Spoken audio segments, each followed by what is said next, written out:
This is day 2 of Unit 3. Unit 3 is revolutionary actions, and the action that happens now is the American Revolution. The first question for this lesson is, what do the words of the Declaration of Independence actually mean?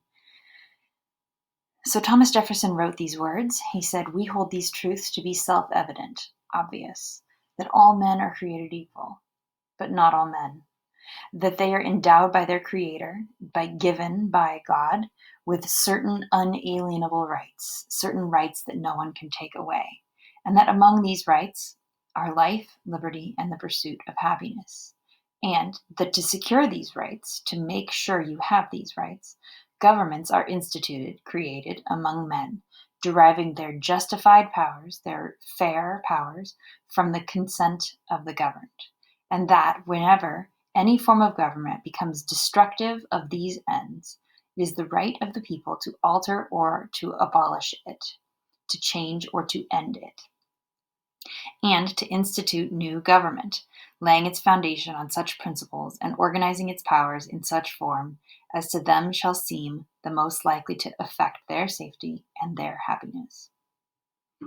What do these words mean? The Declaration of Independence was intended to be a statement of why the colonists were upset with the king and government of Britain, and it was intended to explain why they, the colonists, have the right to rebel. When Thomas Jefferson said all men are created equal, he did not mean black men, white men, Amerindian men, enslaved men, women are created equal. He meant all white men are created equal, as in we should not have to listen to the king and we should not listen to the nobles. They aren't put in power by God. In fact, they are the equals of all other white men. It's interesting because it goes on to say that we are all endowed by the Creator with certain unalienable rights, life, liberty, and the pursuit of happiness. Whereas in this exact same time period, Thomas Jefferson and other slave holders were depriving their enslaved people of liberty and the pursuit of happiness, and in some cases depriving them of their very lives. This is interesting because the term slavery, or being a slave, was widely used by the Patriots during this time period as a battle cry to sort of say we need to remove ourselves from the yoke, from the enslavement that is the British government. Loyalists, people loyal to the king and the British government, pointed out that this was pretty hypocritical. Famously, Samuel Johnson said, "If slavery be thus fatally contagious, how is it that we hear the loudest yelps for liberty among the drivers of Negroes?" Meaning that the people who complain the most about how Britain is enslaving them were the very men who literally were enslaving African and African-descended people in the colonies. Continuing forward, the Patriots, Jefferson, referred to the idea of the consent of the governed. And this is fascinating because it is very similar wording to the ruling in the Somerset case of just 2 or 3 years prior to this document. In the Somerset case, the British court ruled that people could not consent to be a slave, and therefore slavery was illegal. And here Jefferson is saying that people have the right to consent to be governed, or else they have the right to overthrow the government. He's consciously using the language of emancipating slaves to try to emancipate the colonies. Jefferson and his patriots see themselves as the slaves to Great Britain, and some don't see the hypocrisy in this, and some do. Within the colonies, there was a variety of responses. Many people did see this as a problem.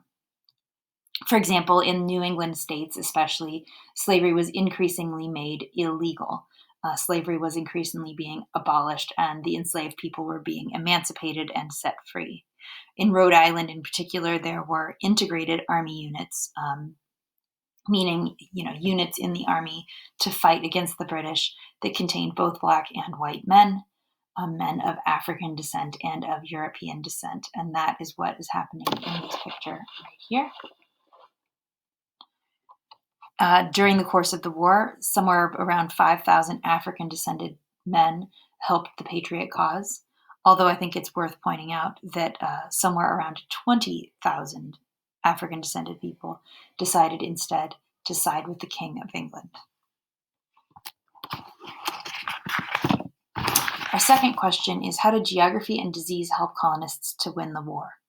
In your reading, it says that the British, excuse me, in the reading, it says that the British were destined to win, that Washington's army was ragtag and poorly trained.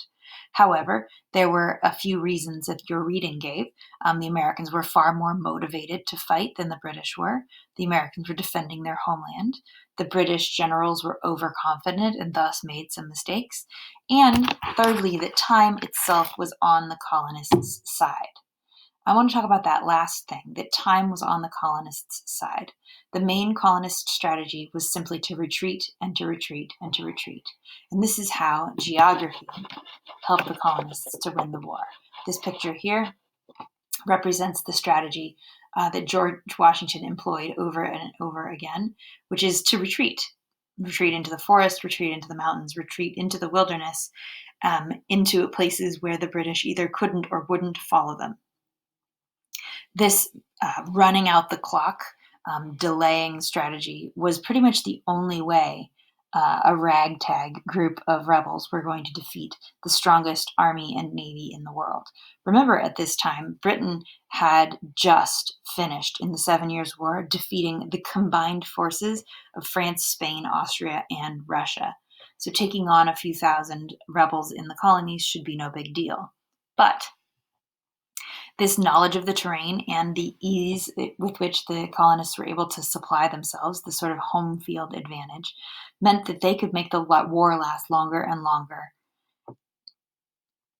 This led to the problem of disease. As the war stretched out in longer and longer periods of time, and as the rebel army, the Patriot Army, the soon-to-be United States Army, led the British in a wild goose chase around the southern colonies, you can see in this map here some of those battles, and here some of those battles. The British win most of the battles, and the colonists retreat. But by leading them all around this part of the country, and keeping them there for a long time, you can see in this map, this gray colored in area, are the areas where malaria is endemic in these states. By keeping Cornwallis and his army in the south, the colonists were able to ensure that increasing numbers of the British soldiers were stricken with malaria.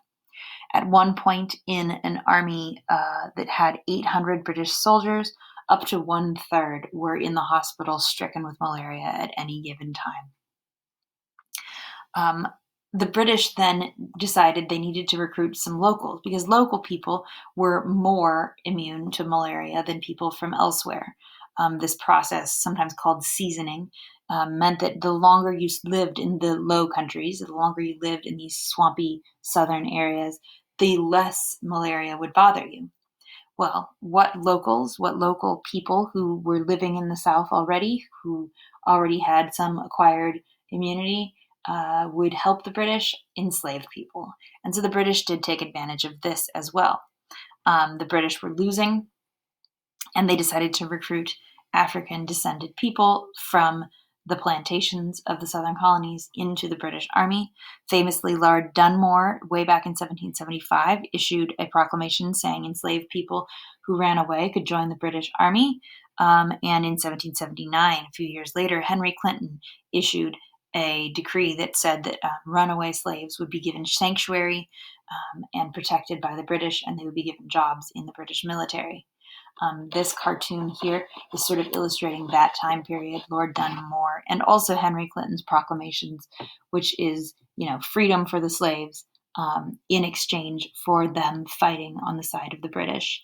And these two enslaved, or formerly enslaved and now emancipated African-descended men, they are supposedly in this picture so eager to join the military that they have stripped their clothes off. They're just standing there in their underwear, ready to go. They're just so eager to fight their former masters.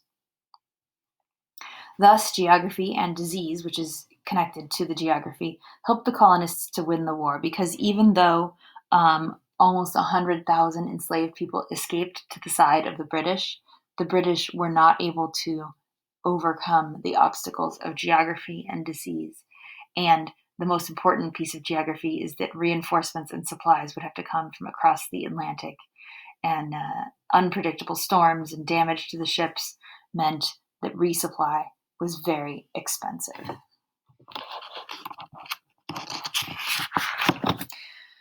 Question number 3, what did Marquis de Lafayette do to help the United States? So the Marquis de Lafayette was a French nobleman. He was very, very wealthy, probably wealthier than the French king at the time, because the king was in debt from the 7 Years' War.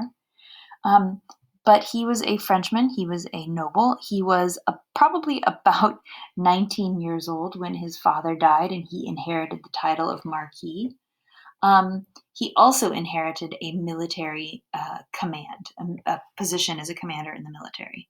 But unfortunately for Lafayette, the King of France, after losing the 7 Years' War, decided to pretty much fire all of the military commanders that had led to his defeat. So Lafayette and many of his noble friends were out of a job. They were no longer in the military. He wanted military experience. He wanted to regain his position. And so he asks King Louis XVI, can I go to America and help them fight the British? And the king told him, no, you are not in the military, stay put. And the Marquis, who was, 19 and really rich, decided to go anyways. So he buys himself a warship, he fits it out with a crew, and he sneaks out of France dressed as a woman, actually. And then he goes to America and presents himself to George Washington. Hey, I'm here. I'm ready to be a general. I'm at your service. He believed deeply in Enlightenment ideas and equality, and he also believed deeply that the British deserved to get punched in the nose. He spent most of the war working with George Washington. He became a super close friend, kind of like a son to Washington. He was also friends with Jefferson and Hamilton and all those other founding fathers. During the war, he wrote letter after letter after letter to his French noble friends back home, to the French government, to ministers in the government, to nobles, to anybody he could think of. He was writing letters home to tell them to support the new colonies, the new United States. This picture is not made by him. It's not really even associated with him, but what it is it conveys the content of these many, many letters that he wrote, that the colonists were punching the King of England in the face. And don't you guys over there in France want to help the colonists to punch the King of England in the face and make his nose bloody? So this conveys the content of the messages, which is like, hey guys, we should help the colonists beat up the British. One more thing, this picture on the right, it shows you his devotion to Enlightenment principles, maybe even more so than Jefferson and some of the other founding fathers. He hired and paid wages to a former slave named James Amistad. This African-descended man had run away from slavery in Virginia and was hired by Lafayette, and he worked for wages as a double agent for the colonies and the British. So Lafayette hired him to spy on the British. He was supposed to go to the British, pretend to be a runaway slave, which he was, and spy on them and report back to the colonists. The British, in return, recruited Armistead, to be their own spy against the colonists. And so Armistead became a double agent, and he would feed lies to the British and truths to the colonies. And he was a very important spy among many, but he gets less credit than some of the other spies in the American Revolution. And he was colleagues and friends with Marquis de Lafayette in a way that other founding fathers, George Washington, etc., were not treating their Black or African descended assistants as fairly. This one is pretty straightforward. How did France help the U.S. to win independence? The U.S. needed supplies. France gave us supplies. The U.S. needed a legit army. France gave us an army. They gave us boats. They gave us cannons. They gave us horses. They gave us guns. They gave us bayonets. Most of the colony colonial militias didn't have bayonets. They had muskets that they would use to shoot at wolves or bears or whatever, but they didn't have a bayonet. And that's what you need for a battle. The US needed supplies. France supplied those supplies. France was annoyed still about losing the 7 Years' War against Britain.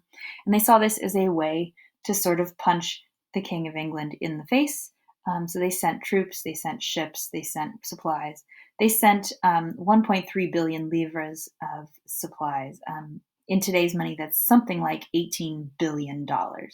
So it's no wonder that France is later going to be in great debt, but they felt like it was worth it. They did send some soldiers. In the end, like at the end of the war, 35,000 colonists had died and about 2,000 French soldiers had died. So the French did send troops, but mostly what they sent was supplies. And this led to the end of the war. The British surrendered in 1783. Before we talk about the brand new United States, let's finish up this set of slides with the image of the rattlesnake. Last class, we talked about the image of the rattlesnake being kind of like a meme that represents the colonies. This is the continued image of the rattlesnake, and it tells us about the colonists' reputation in the world. The colonies are now going to be the country of the United States, and people don't really know what to think about it, but the American rattlesnake is depicted here on the left, having encircled two different groups of the British Army. Over here, we have the American rattlesnake presenting Monsieur, his ally, a dish of frogs. And he's saying here, Monsieur, this little bubble, Monsieur, be pleased to accept the frogs. I have just killed them in the bogs. Here's the swamp where he got the frogs, and he put them in this bucket to give to the French guy. The French guy says, I give you thanks, my good ally. Some will make soup and the rest a fad. So this is a way to make fun of America for paying the French in frogs, which is kind of a silly thing to pay. And also it's making fun of the French because the French are willing to accept such meager, such silly payment. Down here, this is showing the now new United States America in the line with the other four powers. Here's the British lion, and he's engaging with these four other countries.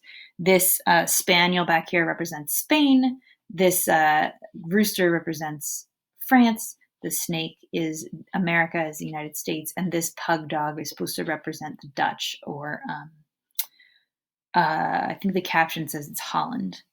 And all of this leads us to the conclusion of what is the new reputation of the United States. It's a sneaky country. It's a dangerous country. It's just as dangerous as these other animals, but it's also kind of evil. It's kind of got a forked tongue. It's kind of a liar. It's kind of associated with the devil. It's friends with France. It used to be British. It feels like to the British that it's betrayed them. But it's also friendly to France, and it's also kind of a powerful animal that's easy to make fun of because it's kind of silly looking. And the question I would ask is, what's scarier, a snake or a lion?